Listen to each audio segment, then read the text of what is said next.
Pledge All right. allegiance to the United States of America and to the republic for which it stands, one nation, under God, indivisible, with liberty and justice for all. Please remain standing for a moment. We'll have a moment of silence for first responders, all hospital personnel, specifically WeGo and Goshen Fire.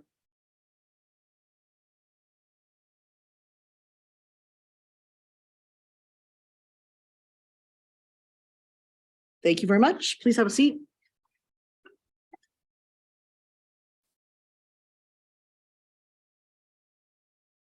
Thank you, Michelle. As usual, we're doing a hybrid meeting. Public comment will be handled as follows. First, the board will comment and ask questions, then the public in the room, and then anyone on Zoom. And I see we have at least 2 people on Zoom tonight. All right, Chairman's report. The board did meet in executive session prior to this meeting to discuss personnel and legal matters. Secondly, Keep Goshen Beautiful Day takes place this upcoming Saturday, April 22nd. We will meet at the Township Building, that's here, at 8 o'clock to get a location to pick up litter. To register, please call 610-692-7171, which I recognize as the township number. April 22nd also will be the Arbor Day celebration following East Goshen Beautiful, and we'll start by 11 a.m. In Climbers Woods to do a tree planting. Mr. Chairman, I might want to defer to Derek on the timing, or maybe Sandy regarding the timing. I thought she said 10 o'clock was going to be the tree planting, so we'll have to verify that timing. Yeah, I was just told it was going to be direct immediately after East Goshen Beautiful Day, which is 8 to 11. So that's kind of why I wrote that in there. Okay. The chairman feels that 11 o'clock is easier to get Okay, to there you than go. 10 So o'clock. if it's 10, it's going to overlap. Okay. Yeah. Okay. So 11 o'clock it is then. Sorry for the confusion. I'm confused now. All right, the emergency services report, Chief.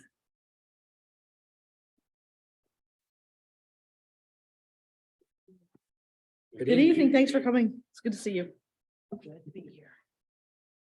Okay, I always like to start my report with a statistical report. For the month of March 2023, there was a total of 1,607 calls for service for all 3 townships. Of that 1,607, 865 calls were in East Goshen Township. When you look at the year-to-date totals from January 1st to the end of March, there were 4,900 calls for service. When you do a statistical comparison of this year and you look against pre-pandemic years, there is a 51% increase in calls for service when comparing March 2023 to March 2019. When you look at year-to-date data using 2023 and comparing it to 2019, there is a 61% increase in calls for service.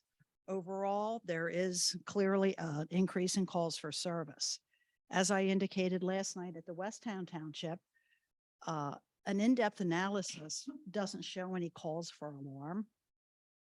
Sometimes an increase in calls for service can be a positive thing. For example, we are partnering with our residents and asking them to call us. So if there's an increase in calls for service regarding suspicious vehicles, that means our residents are doing exactly what we asked them to do. If our officers are getting out and making more contacts with individuals because the weather's nicer and there's more people to make contact with, that's going to result in more reports. And therefore it shows up in calls for service.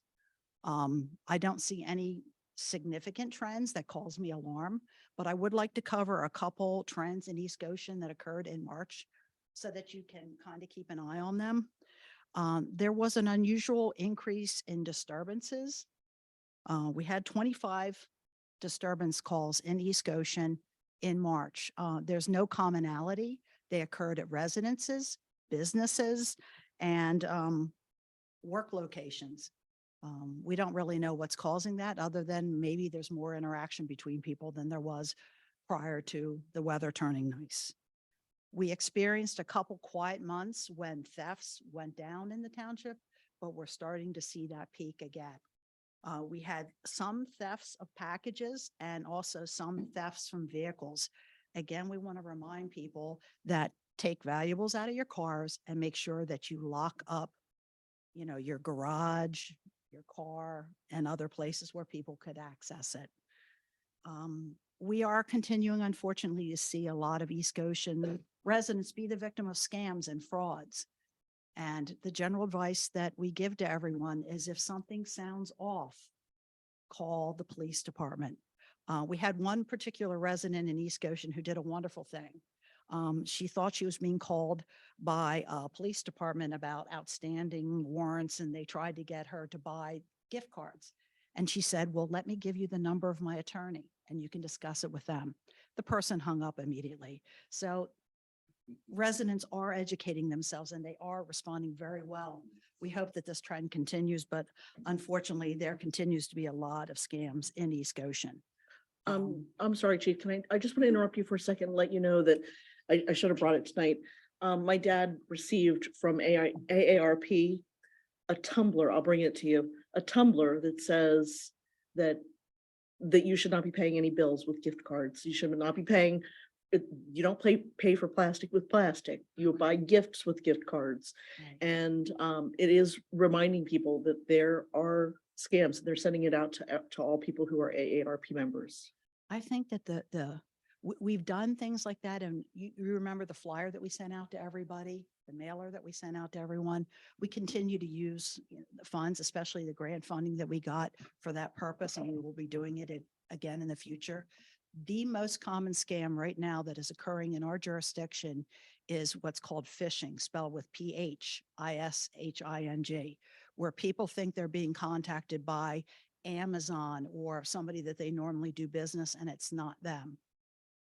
So unfortunately, we generally tell people that never use a link or a telephone number that you receive electronically.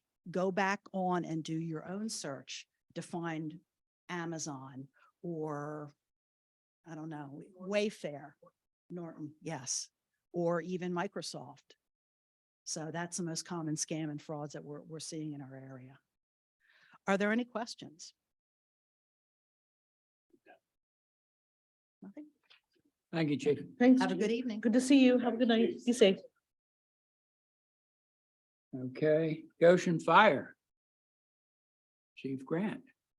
I have a complaint. I couldn't buy any flowers. They were all sold out. I know, we saw I- through them so. I fast. bought 4. They Oh, should've Yes, sold I through did. Michelle. I get in early on Friday. It's crazy.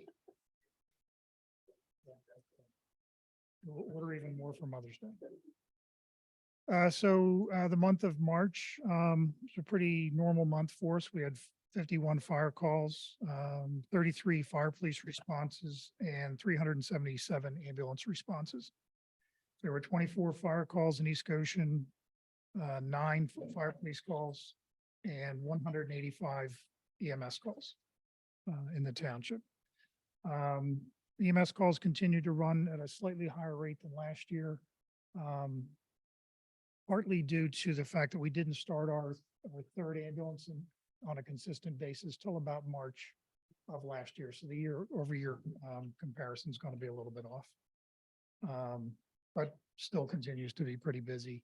I think last week we averaged 14 EMS calls a day, or something, which is a little bit of a stretch for us, but we were able to handle it.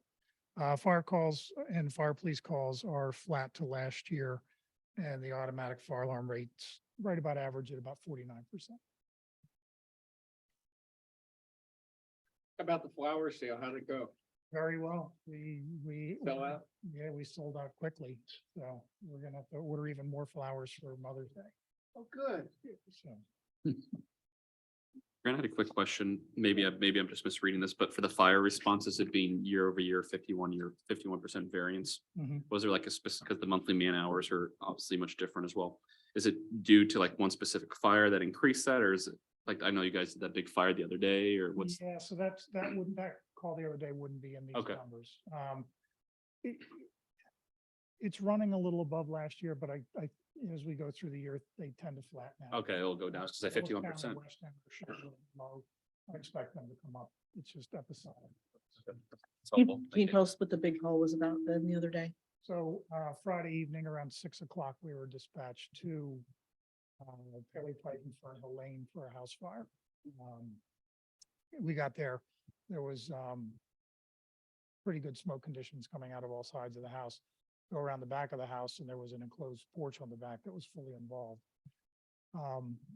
You know, serious fire, you know, we normally would have taken an hour, hour and a half to extinguish and clean up and get out of there. But the fire ignited two very large propane tanks on the back side of the deck.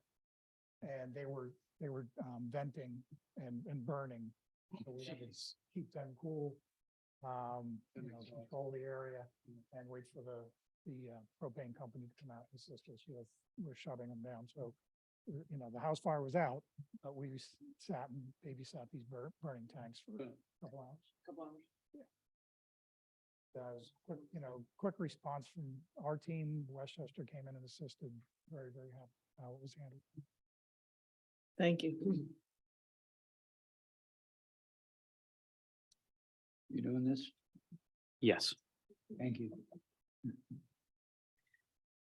Move out a second. Thank you, Mr. Chairman. I will handle the Malvern Fire Company EMS report as well as the Good Fellowship report. For the month of March, Malvern Fire Company, East Goshen had 30 monthly responses, and that added on to the year-to-date total responses for 98 total for East Goshen for Malvern Fire Company. That constitutes just shy of 20% of Malvern's Fire Company's total calls, which is 19.8%. The March 2023 for Good Fellowship, East Goshen had 61 calls for March 2023. That was a year-over-year variance because of 30% increase from last year in March. And we'll say we had 61 calls from Good Fellowship in the month of March, which constitutes 9% of Good Fellowship's total calls. And year-to-date for Good Fellowship, we have 167 calls. Thank you, Mr. Chairman. Thank you, Derek. All right, there are no public hearings. Financial report. Dave. Thank you, Mr. Chair. As of March 31st, net of pass-throughs, the general fund had year-to-date revenues of $2,783,695 and expenses of $2,703,256 for a positive net result of $80,439. As of March 31st, our general fund balance was $6,030,213. The March year-to-date revenue is finished 3.2% lower than budget and 4.6% higher than prior year. The real estate tax transfer collections and the building permit fees are down versus budget, but the summer programs and parks and recreation classes are up. Interest earnings are also trending higher than the budget, which are offsetting lower than budget franchise fees. We've got property tax collections, interest earnings, and park recreation programs that have more than made up for the real estate transfer tax, earned income tax collections, and building permit fees that were higher at this time in 2022. Our March year-to-date expenses are flat with budget and 8.2% higher than prior year-to-date. Insurance premiums, building expenses for maintenance and repairs, and engineering services are driving expenses versus prior year. And our current year-to-date surplus is about half of what it was this time for both budget and prior year. I've got a list of all the funds below. The general picture is we are on target to get budget. We are definitely down in our primarily it's the real estate transfer tax is beneath budget, which is based on our prior year, which was high. And then we also have the building permit fees. There seems to be kind of a correlation there. So as the housing market is cooled, people either aren't doing building permit fees and then selling the houses, or buying houses and then making some changes to them. So that's what we think is kind of going together. It looks like the housing market might come up a little bit Q3 or Q4, but right now the real estate property tax is making up the difference. We actually are going to be $130,000 of budget above budget in April so far. Okay, Dave, I wanted to ask about the second page. Expenses, we have, on the far right, it says timing of engineering services and recharges.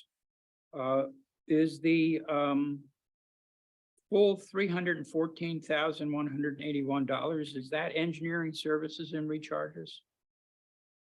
No, just the primarily the $18,000 difference is caused by the engineering services.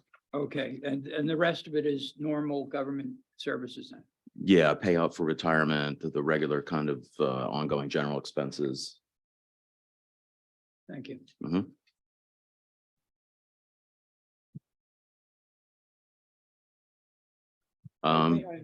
Dave, for John's benefit, I think in your quarterly financial report, you can see a breakdown of general government. Further breakdown. There is in the quarterly reports there's the granular Yeah. detail of that, John, and then there's also I point out in the other funds, which is the last quarterly report, we are back on track as of quarter end in sewer operating and the refuse account to basically be a net zero. Which would be on budget, so, That's good news. Thank you. yes. Any other questions, comments? Anybody in the room?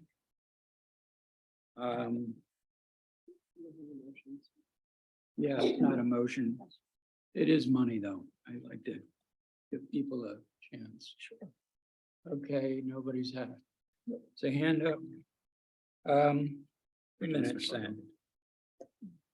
Okay, Mr. Chairman, I'm going to make a motion to approve minutes dated March 7th, 2023 and March 21st dated 2023. I'll second that. Thank you. Any questions or comments about the minutes from the board? In the room or on Zoom? Hearing none, I'll call a question. All in favor? Aye. Aye. Passes 5-0. Thank you, Chris. Thank you, Yep, Chris. great.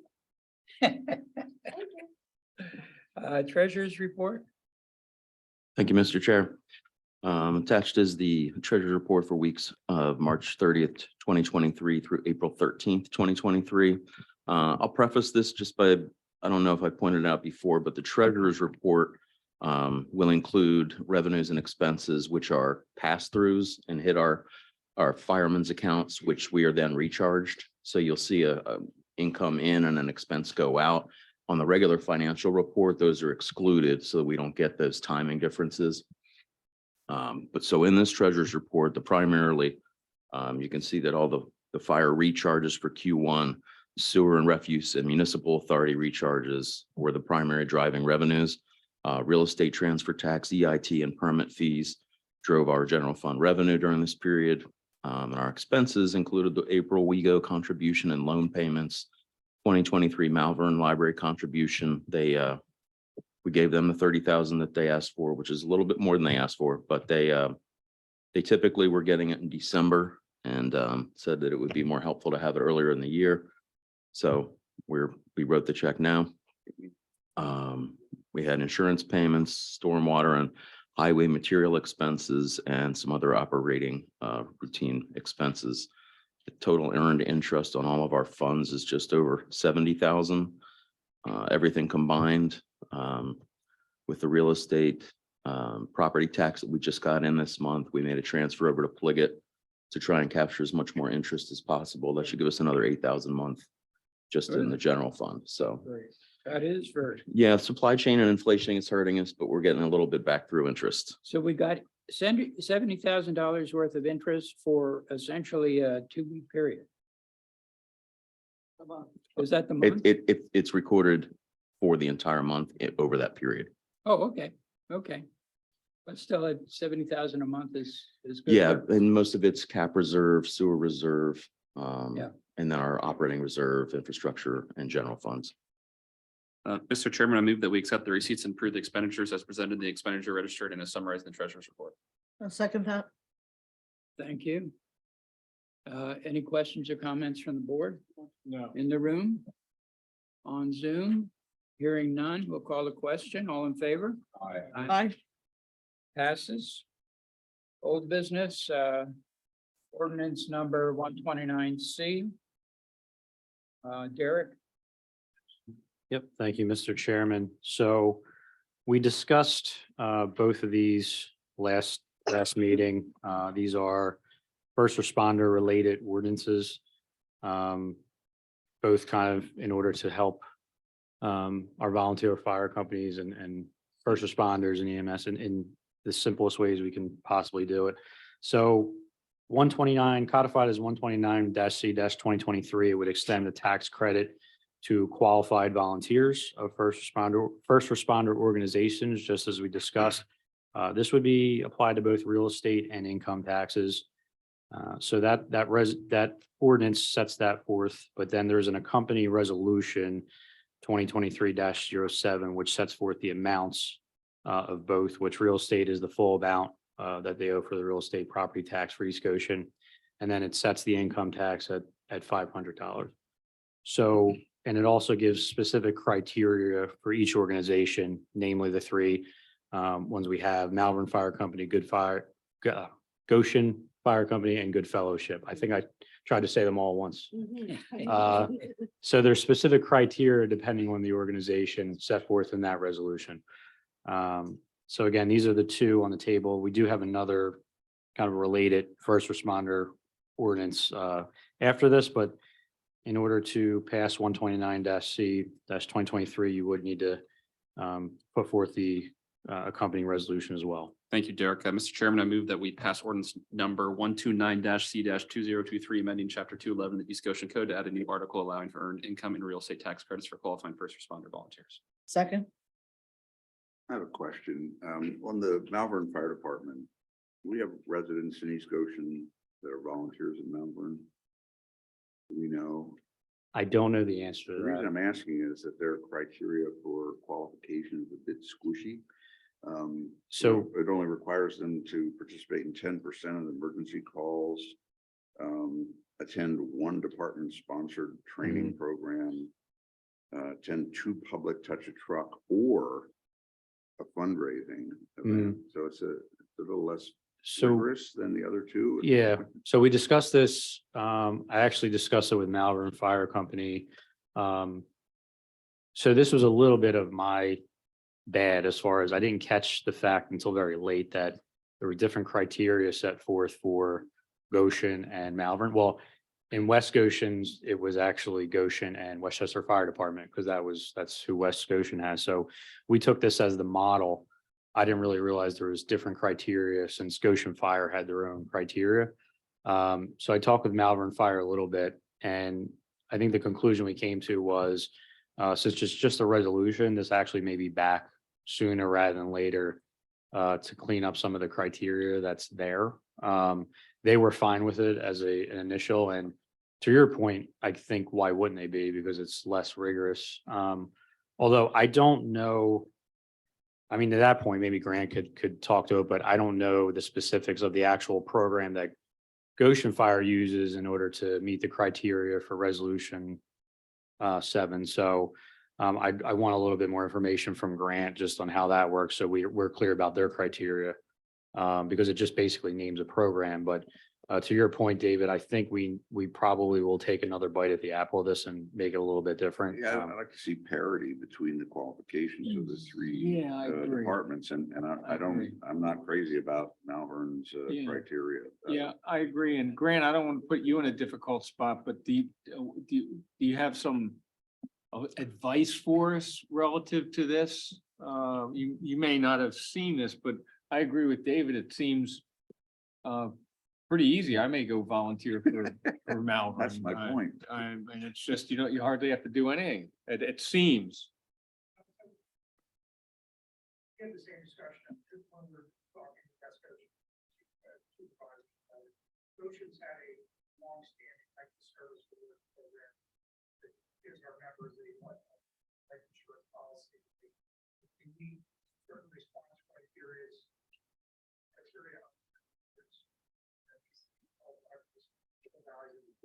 Okay. That was easy this program, for example, fire progress to make 15% of our calls.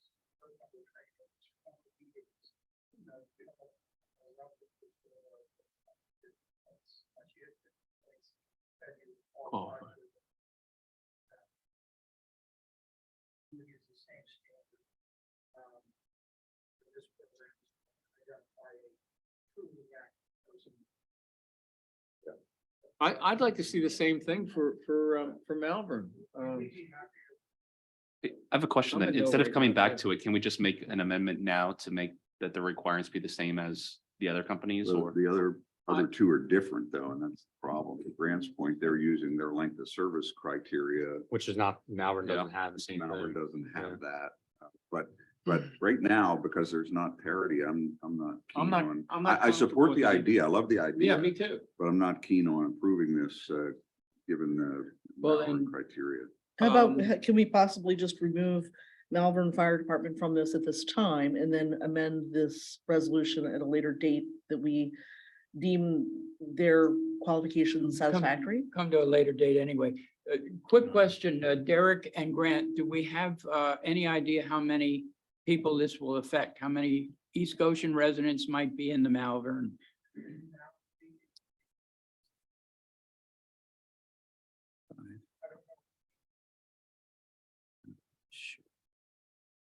My concern is that Malvern is not equal to Goshen in that they're a smaller shop compared to yours.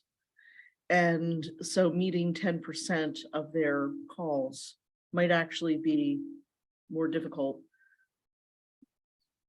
It would be less, of course, but still meeting that percentage, it still might be difficult for them to do that. And I understand, I feel the same way about the disparity. I'd like it to be a little bit more equal, but I think the size of the fire departments has to be taken into consideration as well. So that's why I'm thinking that we just remove Malvern from this for the time being and get some more information from them and add them as the amendment that I would like to make.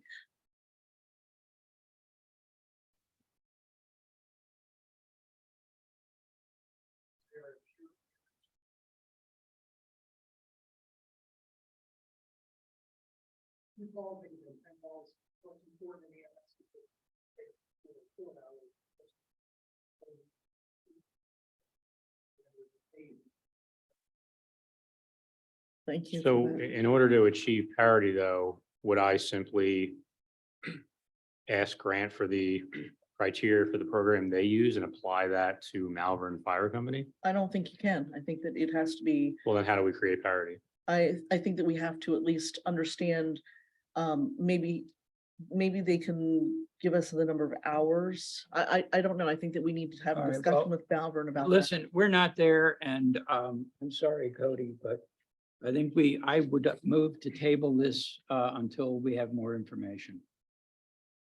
Well, I want a little bit more discussion on how, a little bit more direction on possibly the way to go about achieving parity. So are we using, if we don't want to use Goshen's, but we're willing to pass Goshen's as is, then how do we achieve that parity when I come back? I guess that's kind of what I'm struggling with. I kind of am looking, and I hate to put you in a spot, Grant, but you know the inner workings of these better than, certainly better than me. I'm looking probably for some advice from you as to how we can get this, get us comfortable with this and feel that there's, again, the word parity, fairness across each department, clearly supporting, but it's just, so you may not be able to respond now, but in the interim, if we table this, maybe you could talk to Derek or if you feel comfortable helping us try and find a good balance. I don't mind if they're not exactly the same. Right. Okay. But good fellowship says, you have to be a 200 hours. certified volunteer, certified emergency medical services at 200. So you're not hours. looking for identical language? Yeah, I'm not. looking Okay, for that's identical. kind of what I was I'm- trying to I'm clarify. looking for something, You're looking for being in the ballpark. yeah, a rather little than- more vigorous qualifications Okay. and. I agree You with may that. view that 10% as in the same ballpark as Goshen, but I don't know that, and that's why I'd like your input on it. And they're not a small department. I mean, they responded They had 171 responses or whatever this past month. I mean, there's a lot of activity out of Malvern. They're responding to 5 or 6 different municipalities. So, I think we're all of the same mind to just kind of give it a pause for maybe the month and see Is that a second to my motion? to Table. second. Anybody table, else you don't have a need- comment to make? So the directive is for Derek to go back and ask Malvern to reconsider their language and their requirements. Well, No, he's- Yeah, I mean, to Mike's point, though, I'll probably talk to Malvern and Grant a little bit. Because I need advice on what they think is appropriate. I mean, I hate to put Not- Grant on the spot right now, but if you're the Malvern, if you were with them, would you think that this is, I don't use the word rigorous, but do you think this is a fair enough test? I know it puts you in an awkward position, but if you don't want to answer, that's fine. I understand why. I think if we have the same percentage of all required fire police study and an hour's requirement on each EMS. Okay. Now we may be a little slower than us now. This year later or Okay. something. It's not big enough delta to really. At least have the same percentages. We have the same okay. percentages. Can you work with that? Mhm. Okay. All right. Yeah, this, Thanks. for that's that, good Grant. input from Grant, but he's not affiliated with Malvern, so it's not his responsibility. So Oh, I- no, just for his. so we're insight. asking Malvern to come back with a little bit more Yeah. rigorous definition of qualification. Yep. And share the other Yep. two if they haven't seen it and say, Yeah. here's But- what we have for the And, other. and just to be clear, Malvern didn't make this language up, so I kind of thrusted that upon them based on Wait, the who did? language. Who came up? that we Okay. had. Who came up with the language then? Interestingly enough, you're not gonna believe this, but this was literally in the last meeting, all this language was there, and I kind of missed it. I did. But where do we get the, too, where do we until get the I see it language? again. So It Malvern was, gets- no, it was from Westchester Oh, Fire Department, Westchester. based on Westchester Fire Department in relation to West Goshen. So we're not sure if Malvern had submitted this language to other townships. that- Malvern didn't submit anything. Anything. I know, No, I'm saying we- like similar to other, if there are other townships like West Goshen, they're probably not serviced by Malvern, but are there any other departments that Malvern has this opportunity for their volunteers to get the tax credit? they That we could use? look at for. Yeah, that for we could copy possible- the language. I can take a look. I don't. I don't know, I mean, I know. hate, that's like Yeah. a big admin task. No, I mean, they have like, I think they have like 5 municipalities that they serve. Okay. So, I mean, I can ask Eric from Malvern Fire Company if they have any other Yeah. municipalities. That would Well, just- There's Malvern, there's Willistown, there's East Whiteland, Yeah. there's East Goshen. Yeah. They respond to even as far as Different, Charlestown, so their geography is there. I mean, I think grants on to something though. If we work with the percentages and the hours, I think I like that. increasing that would work well. Thanks, Yep. Terry. Thank you. If I could just make a suggestion, we did advertise an ordinance for passage, potential Mhm. consideration tonight. You could pass the ordinance and then Yeah. refrain on the resolution for a later time, once you Oh. figure out if the language re-advertise is it. appropriate, Okay. and you wouldn't have to react. I like won't- that. That won't constrain us if we adopt the That's ordinance. wonderful. No, That so gives the- basic authority. Right, that's basic authority, and it Okay. refers to the resolution, which Okay. sets forth the Okay. I specific. like that. All right, I'm comfortable. That's good Fire advice. company, Mark. Yes, Mark, you So- earned your keep tonight. Save a little So I'll money make on the- Yeah, that. save 60 bucks. I'll a make month. the first motion that we pass the ordinance number 129C 2003, amending chapter Cody already- 211. You already did that. Cody already did that. So first, Oh, you did that? You read that already? I'll Yeah. give you the second motion if you want. I'll second it. Michelle seconded, but you get the next Okay. motion. How about that? Michelle seconded it. There Yeah, it but you Yeah. get the next one. You get draft motion number 2. Well, no, But- Once we No. pass this. That's Wait the a one we're second, not but gonna the do. current motion on the table is actually Okay, to yeah. table this. yeah. No, So, yes, it was. You made the last motion and that's the. one Technically, we on the didn't need, table. yeah. We- You don't need a motion to table. And Mike seconded. Well, just to clarify, you made a motion to table and it was seconded, but we didn't pass it, so you can withdraw your But motion. he didn't, there's a lot of but moving he parts. didn't in this call, motion, if I he might didn't say call so. the question yet. Right. So, so Mark, to be clear, you're saying if we can pass the ordinance and then table the resolution. You could. Yeah, that's a good way to That's up our go. Correct, yes. foundation. So that Yeah. would be, okay. So you're So- essentially allowing for the tax exemptions, but you're not identifying any. Identifying it organizations quite yet. Okay. Okay, so the current motion on the table though is John's motion to withdraw, to table this. And Mike seconded that. So I'm withdrawing that Okay. motion. Cody's motion is now on the table. I seconded that. That was to pass ordinance number 129C. So there we are. There we are. Okay. Any further discussion? Further discussion is invited. Hearing none, we'll call that question. All in favor? Aye. Okay, It passes. And on the second one then, That we table consideration of resolution 2023-07 pending additional eligibility criteria. Second. okay, any questions about that? From the room? Nothing on Zoom. I'll call the question. All in favor? aye. Aye. Thank Passes you, 5-0. Grant. Thank you, Mark. And thank you, Mark. Thanks, Grant. Okay. Whew. So Um, now we have ordinance 129D All right, can I just do this one?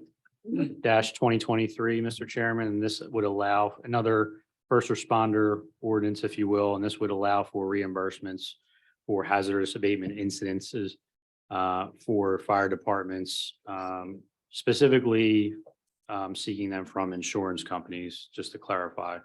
And we discussed this at length also at the last meeting, and it's pretty self-explanatory there. And there's incidences in which fire companies would like to recoup some of the materials they use during these hazardous events. And this would give them the ability to do that within the jurisdiction of East Goshen. Mr. Chairman, I move that we pass ordinance number 129-D-2023, authorizing volunteer fire companies within the jurisdiction of East Goshen Township to seek reimbursement for hazardous abatement incidents, environmental incidents, and fire and rescue responses. I'll talk about. All right, questions or comments from the board? I have a question for Mark.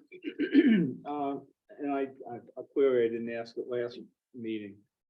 But with the adoption of this, Mark, with the adoption of this ordinance, does it place any unintended obligations on the township here? Any liability? I mean, it gives the authority for the fire companies to pursue the insurance companies. Is there anything that could come back at us for this? Okay. Not that I read in the ordinance at all.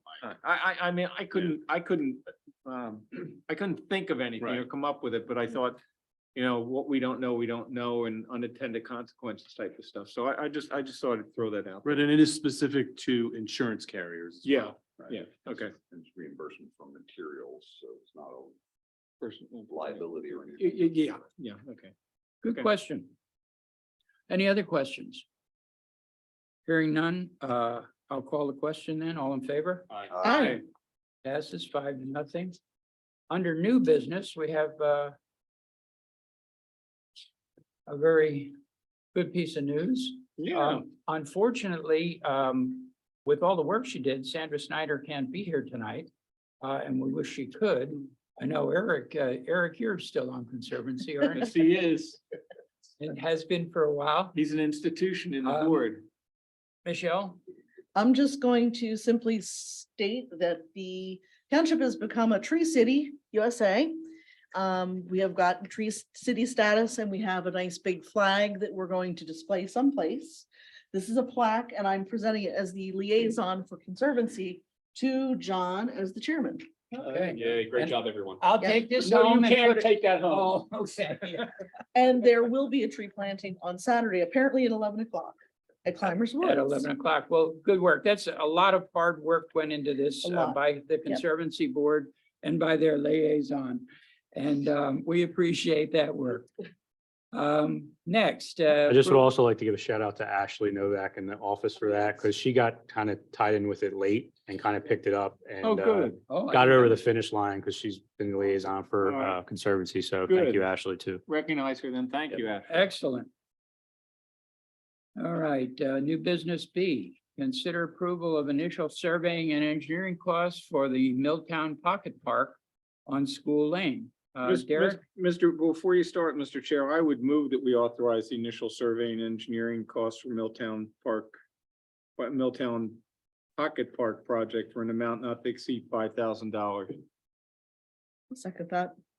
Seconded. Thank So you. I put the motion out there and now discuss it, but, there. Yeah, I will just set the stage. Thank you, Mr. Chairman. Some of the staff and our engineer, Nate Klein from Pinoni, did meet down there to kind of get a feel for what we had to do, what steps we should be taking. I think it was agreed upon, the best initial step is to get the land surveyed, make sure we have the lay of the land correct before getting started. So that is what this motion is about. I will say this, thinking about it today, this may be the only time we have to come to the board for any kind of authorization because it is a budgeted project, so we don't need any other financial authority on that, in that vein. So we Okay. can kind of get started with it and get moving, and then we have subsequent steps as I laid out in the memo. But this would get us started with the engineering. All right, thank you. Good news too. Any questions from the board? I just want to thank everyone who, I know, John, you've been a big proponent of this. Michelle, you helped knock on doors. I know Yeah. Mike and Dave were supportive. It's great work by everyone. So. Yeah, good initiative, guys. Yeah, we've all worked on it, and this would be a good thing. Any comments from the room? No, no comments on Zoom. So I'll call the question. All in favor? Aye. Aye. Passes. Thank you. I'll make the motion, John. You want to make the motion? For the next one, yeah, Mr. Chairman, I move that we accept the resignation of Edward Deckard from the East Goshen Planning Commission for a term that originally expired at the end of term or end of 2025. I'll second that and thank Ed for his service on board. He's been part of that board for quite some time and we're grateful for his service and sorry to see him go. Yep, agree. Yeah, that's one of our most important commissions. I appreciate Ed's work too. But that means we need to replace him. So that will be work in progress. Ahead. We do. We have somebody that we had in a name that was given to me. He stopped in last year and there was no openings. So I kept his file and resume. His resume on file, switch that around. And also just a public announcement tonight, we are soliciting resumes for planning commission. The sooner the better, because as John said, it is an important board in order for it to get land developments through legally. And we have to make sure we have a quorum at all those planning commission meetings. So we will be getting on that immediately. All right, questions from the board? In the room, on Zoom? I'll call the question. All in favor? Aye. Aye. Passes. Standing issues, that's for you, Derek. Yes, thank you, Mr. Chairman. So Milltown Dam project.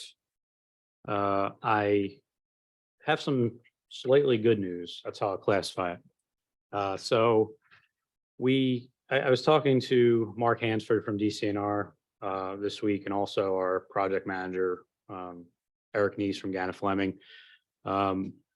Mark pretty much gave me the go ahead. Everything's good. It's just that they're hung up in the 30-day review period for the council, which they get for every project.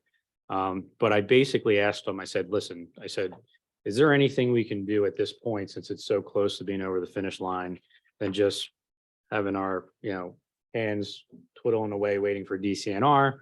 And he said, well, we could possibly get some started with some A, B, and C. So I talked to Gannett Fleming today. We're going to kind of preliminarily get some bid stuff together, kind of upload documents to PennBid, which is what we'll use for the project. And we'll kind of get some things moving in far as dates for the pre-bid meeting and line up some dates for the actual bid timeframe, which Eric thinks it's going to be about 5 weeks. It'll be open. So which is less than what I thought it would be. I thought it would be 60 days, but he's thinking 5 weeks. So that'll be, he's hoping, we were talking timelines today, and he was hoping if we can give a contractor notice to proceed before the end of the summer, he would feel good about it. I will say the one slightly bad news is that he thinks the majority of 2023 will be the dewatering part of it. So he has to dewater the area, which takes a significant amount of time. So we do think that most of the 2023 after summer will be the dewatering of the actual dam. So again, I think we're moving along, but it's just, still have to keep pushing. Derek, I hate to show my ignorance, but what is dewatering? Just draining. just you're sort of, Getting. Drain it? Do Yeah, they you- Pump it out or what are they? yeah, they use a lot of pumps. There's different techniques depending on exactly where they are, but I think because it was a smaller area, because there was some initial work here done a few years ago. Public Works does it on some projects, Mhm. so yeah, they have to dewater it in order to, Pump construct it what they need past to the construct. Yeah. Present dam. Yep. All right, good. So yeah, so it's definitely moving along. It's better than I thought it was going to be 2 months ago when we were in dire straits with the grant, the DCNR grant, but we still have to push to get over the finish line with the bidding process, but I think we're well on our way. No, thank you. How Quick about- question, Derek. Sorry, Mr. Sure. Chairman. Sure. In regards to the timeline, I know you probably twice a week about this. So if we're looking at 35 days, did he give you like a start date of when he thinks that we could get the bid documents together? Like, are we thinking May, mid-May, June? So this is kind of the tricky finesse thing with the timeline because we're going to start uploading the bid documents pretty soon as far as, because you can upload them in a pen bid and not go live for the. Oh, the previous doc- and will contractors be able to view them or it'll only be internal?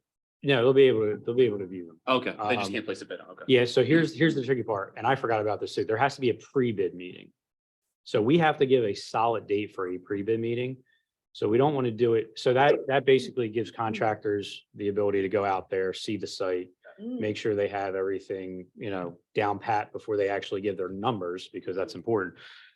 So that's the tricky part. That's kind of why we still have to wait with DCNR a little bit, because we don't want to put that pre-bid too early and get word from DCNR, well, not quite, like we've been here forever. So we're getting some things done, but we still have to wait to go full throttle until we get the DCNR. Yeah. Okay, thank you. And the Hershey's Mill Estates sewer line, I'll probably actually take that off of there at some point soon. Yeah, Unless, they were just wrapping it up, but I Yeah. think planting and leveling and so, There's yeah, a significant restoration project going on in the area. Actually, started with Ernest today. mhm, And it's already looking pretty good, and I can report as a resident of the neighborhood, all our toilets are flushing. that's good. I was actually gonna ask, David, is it, now that growing season has started, has it started popping up a little bit? Okay, Yeah, it has. It's starting to, the grass is Yep. growing and it's Okay. actually looking good. And Mark is working with the homeowners association and as far as logistics of tree placement and things like that. So it's going very, very well. yeah, Derek, you might want to swap that one out with Bow Tree as we're getting started with Bow Tree. yeah, Bow Tree, and I think I actually might put the Milltown Pocket Park in the standing Okay. areas as well. Yeah, Bow Tree, an update, set up a new account to receive our LSA grant funds. So that's ready to go. Reached out to our contact there. I think they're so far behind, they have too many things to sign because they're working on next round of grants already, but they still have to award everything. So it's in their court, but I did confirm with her as of March 16th, when it was awarded, we can start incurring costs.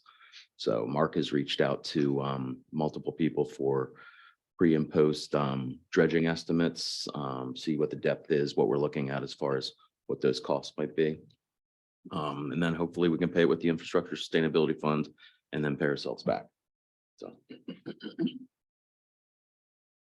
From your lips to God's ears. Okay, any other matter? Do we have any? I have one. And David, I don't want to surprise you with this, but one of the things we haven't talked about is the evacuation plan for pipeline emergencies. Are you, I know you're the liaison with the Pipeline Task Force.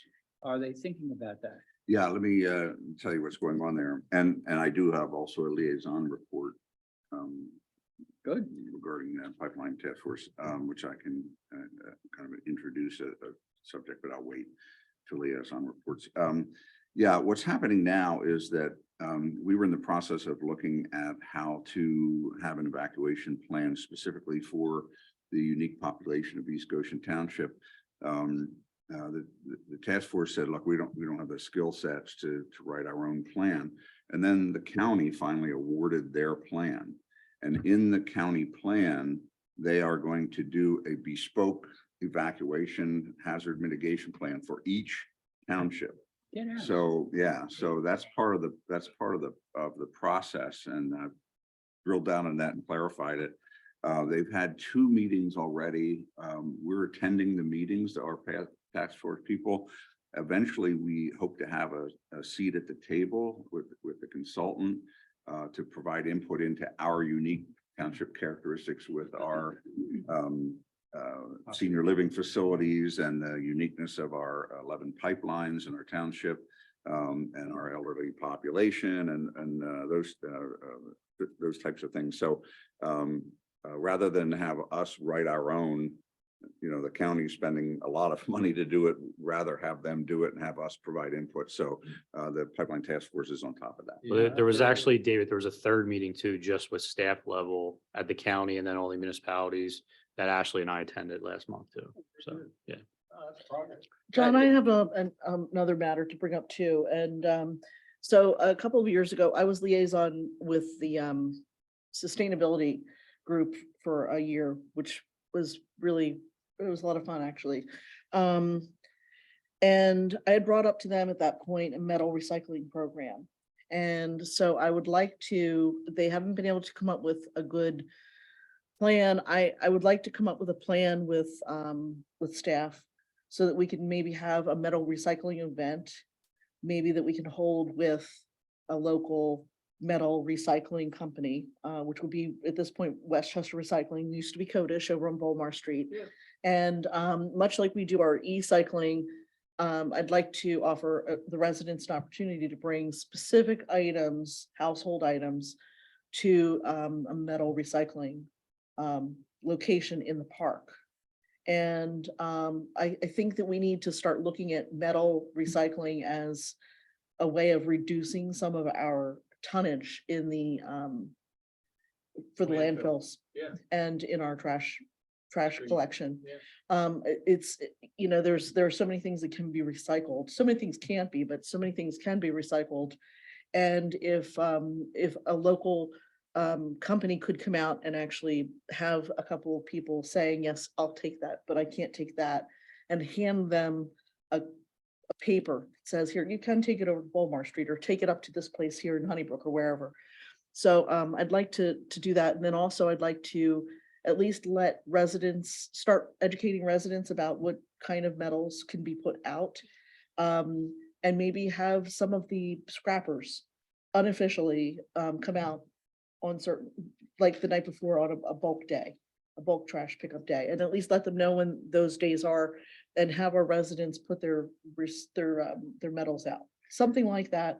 I'd like to refine it a little bit, but I don't want it to be an official contract with anybody. I just want there to be an opportunity for residents to have a place to take their metals, just to start reducing some of our tonnage. I'll bring that up to the, as liaison to the ESAC. I actually drove up to Lancaster today with an entire carload of expanded polystyrene, because you can't recycle that anywhere and it goes into landfills, but they'll take it. And they also have a huge metal scrap bin up there that you can take bed frame, the metal bed frames and any of the big metal stuff that you have. And I think it's a great idea to maybe have a consolidation area where we can have an event, consolidate it, and then either take it over to the scrapyard in Westchester or take it out to keep it out of landfill and have it recycled as metal. It's a good idea, and I think we can work something out. It's something that I'd like to refine a little bit more.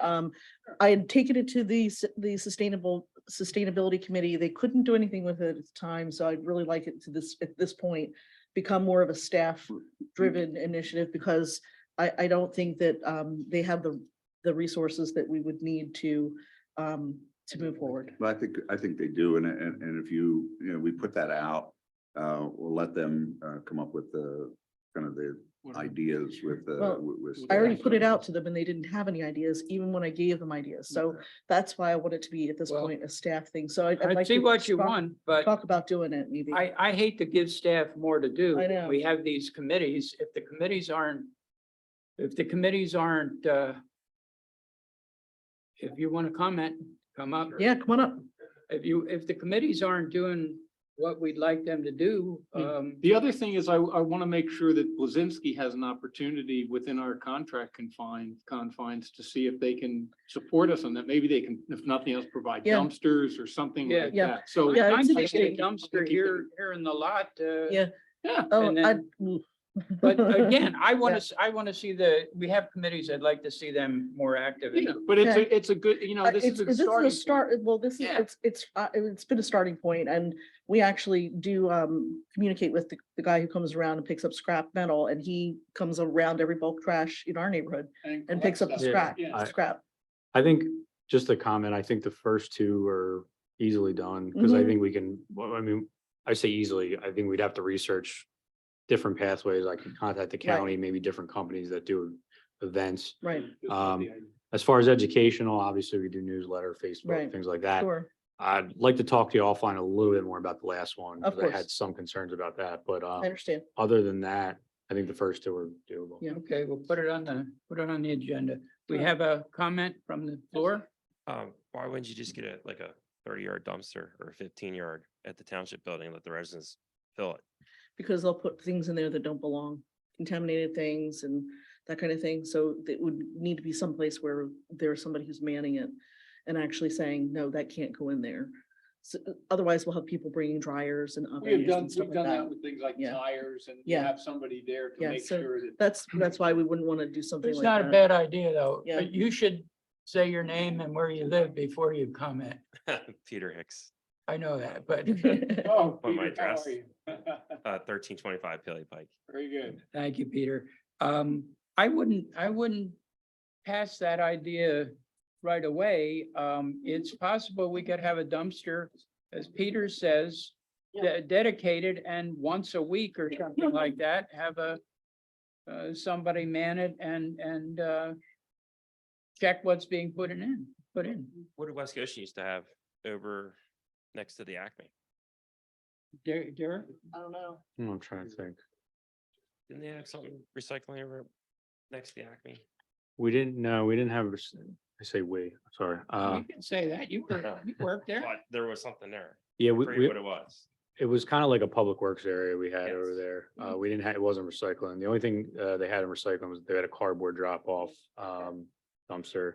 The one thing I would say though is if anything is gonna be like a permit or semi-permanent dumpster, logistically, that would be tough, particularly if it's like a 30-yard dumpster, but We used to have a little dumpster out in the back of the parking lot all the time, for what kind of materials though? any kind of materials. Because I mean, the metal dumpster, they get kind of big if you're gonna throw away big metal. Let's start to. I think it's a good idea. Develop it, yeah. Yeah, let's work it out. Okay, any other matter? Mr. Chair, about Paymentus, as we start implementing our utility billing through Edmunds, we have process where people pay through Munibid and they pay for permits and things like that, and they can pay with a credit card, and the credit card fee is charged to the person who's requesting it. Right now, people paying through Paymentus, we are eating those fees as a township. We're paying sewer and refuse bills. Our bank fees are $575 a month, and now our Paymentus fees, Chris, give me a ballpark, $1,500 a month, Wow, 2,000, yeah. wow. And if it were passed on to the customers, what would be the charge per customer? It's about 3% of your bill. 3%? 2 to 3% of whatever you're paying, yeah. So if you have what's the $100 average bill would be $3. Oh, 100, okay, seems reasonable. The IRS just charged everybody to pay with a credit card. 3% if you want to pay your taxes. with the It's credit card. interesting, for instance, if you pay your Aqua bill online, you'll see, I'm pretty sure it's Aqua. They've got the amount that's owed, and they've had for about 3 or 4 years now, a blank line that says convenience fee. They haven't charged it yet, but they put it in place. Well, and they'll call it a payment processing fee now. Okay. Okay. You call it a convenience fee. That goes back to this, the CFPA That's financial. a lot of money. Yeah, once the software is implemented, I would suggest that we make it mandatory for residents to incur that cost. I don't think it's fair for the town. They'll to still have a subsidize free it. option. So For if you want ACH is free, to, for correct? ACH, you'll still have a There. free option. We Okay. wanted to make Well, sure. that's great to have the option to say if someone has, some pushback, and I can appreciate that. I just wanted to throw that out there as an So- upcoming thing. We don't Okay. have to make a decision now or anything, just. Will that be just a simple motion, Mark, or will that be something we have to make into a resolution or an ordinance? But you could make it into a resolution. Okay. That way it's codified and you have it. And just to piggyback off of what Dave said, so residents can pay permit fees and miscellaneous fees through Municipay. When they do that, they get charged 2.65% or a $3 charge, whichever is greater. And through Paymentus, the township is eating those costs when. Now, people for pay. instance, when I paid my refuse recycling bill today online and I used an e-check, one time. And that was simple and it didn't cost anything. Can you do the same thing with sewer? So you can, when you pay on Paymentus for e-check, the township pays $1.50 for each transaction. And I don't know Paymentus. Have I seen it? Well, that's what the portal is. Oh, on our that is the website. portal. Yeah, when you click on our website right now, that's Okay. where you go. And All we're right. going to be switching over to Edmunds. They Right. call it a WIP, WIPP, but it's their payment portals. Okay. And so, Alright. yes, the free service is for residents to provide us with a voided check.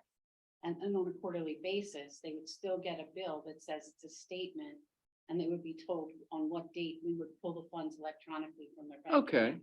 So that's the free option. That would remain even after we convert to Edmunds. Okay. It's available now All right.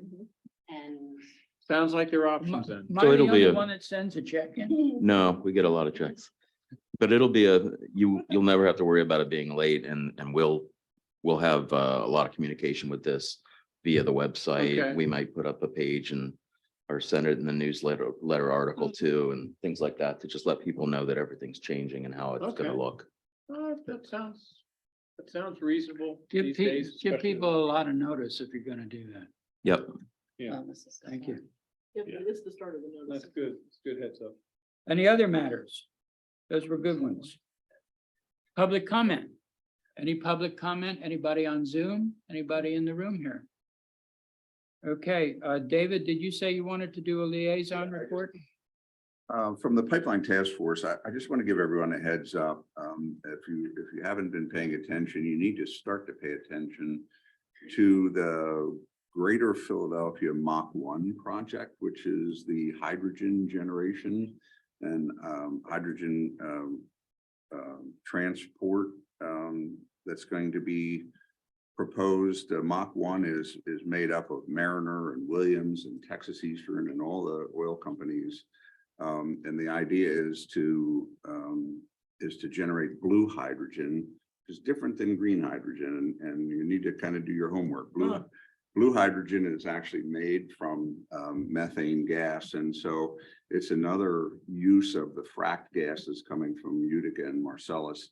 And the blue hydrogen is not as clean as green hydrogen. And so this is just basically another way to use the fracked methane and gases coming from Marcellus and Utica. The issue is transportation. This hydrogen has to be under super high pressure to liquefy it, way much more than NGLs. And our NGL pipelines coming through East Goshen Township are tested at 2100 PSI. But run at around 1200 at the pumping stations and goes down a little bit in between and then back up again at the compression stations. This stuff has to actually go at over 2100 PSI. And our lines are not, so for instance, Mariner 1 could not be used for liquid hydrogen because it wouldn't tolerate the PSI. The issue is that there's some chatter about building a major plant either down in Marcus Hook or Chester area, and there've been meetings about this already. But they're talking about Mariner, Williams, and Texas Eastern existing lines and existing easements. And there's a recommendation to possibly put in new pipelines to carry hydrogen, that's blue hydrogen. So that's all I'm going to say right now, because that's about as much detail as you need to know. But this is going to be an issue coming up. We've done a couple things here in East Goshen Township. One is we have pipeline saturation ordinance based on the Pennsylvania Constitution that says that nobody can build more pipelines in here without our permission. The second thing is that when we did our easements for pipelines coming through ours, we limited it to existing pipelines in existing diameter. They're talking about two 26 to 32 inch new pipelines that might need to be put in to get this two 36 inch pipelines in current easements or new easements to get this hydrogen from where it's coming to the power plants. It also ties into what's going on over in our adjoining two of our adjoining townships, where they're talking about the data centers run by hydrogen plant. So those townships are dealing with whether that they're going to allow that to happen or not. But so I just want to pay attention to them. It's Mach 1. Read up on it, and it's Send gonna us a link as a board so we can tune into that. Yeah, 'Cause hopefully. That's kind of new to me. yes. David, hydrogen in its pure form is highly explosive. Yeah, I was just gonna say it's more Um, volatile than any. Oh, yeah. Liquid hydrogen, Yeah. more or less, do you know? It's as bad as NGLs because it is heavier than air. So it also floats and doesn't dissipate like methane does. And it is highly explosive, and it corrodes the pipelines because it runs under such a high pressure to transport it. So it's a more dangerous to the pipeline. So I'm just, want to give you a heads up that it's a topic that we've been discussing at the Pipeline Task Force, and it's something in the future that could Yeah, be an that's a good issue update. I appreciate hearing. Wow. that. for the township to consider. Well, thank you for that. That's a good Will update. the pipeline task force be making recommendations to the board regarding this Mach 1 or any? Yeah, it's a Future- developing situation right now. So it's early, and that's why I'm just Okay. giving you a heads up. Because, I mean, they're talking about Chester, they're talking about Marcus Hook, where the plant might be. There's community, obviously, the folks in Chester don't want a hydrogen plant and Of course hydrogen not. transportation in their backyard. So there's been, activity around that. Well, I don't think it's 100% sure. But what I'm most worried about is the transportation pipelines and the Mhm. need for new pipelines. Yeah. Or even using existing pipelines that may not, Yeah, that are yeah. tested at pressure levels that or operate at pressure levels that won't tolerate the required pressure level for hydrogen. So, and the fact that it's not green hydrogen, it's blue hydrogen, and they're different, and their manufacturing processes are different, how they're handled are different, and that's something that the companies involved in this will try to tell you that blue hydrogen is hydrogen, and it's it's green energy and alternative energy. It's made from methane coming from frac gases, so it's Sturdy. stay tuned. Oh, dear. Well, that's, Wow. we're kind of ending on a down note. Could we do the presentation of the Arbor Day thing again? We're Tree City. Yeah. Oh, gosh. Okay, correspondence, anything? Nope, I just attached to the Arbor, the Tree City letter for you guys. That's about it. That was great. Mr. Chairman, I'd like to make the motion to adjourn. Second, All in favor? Yeah, aye. we're done. Thank you all.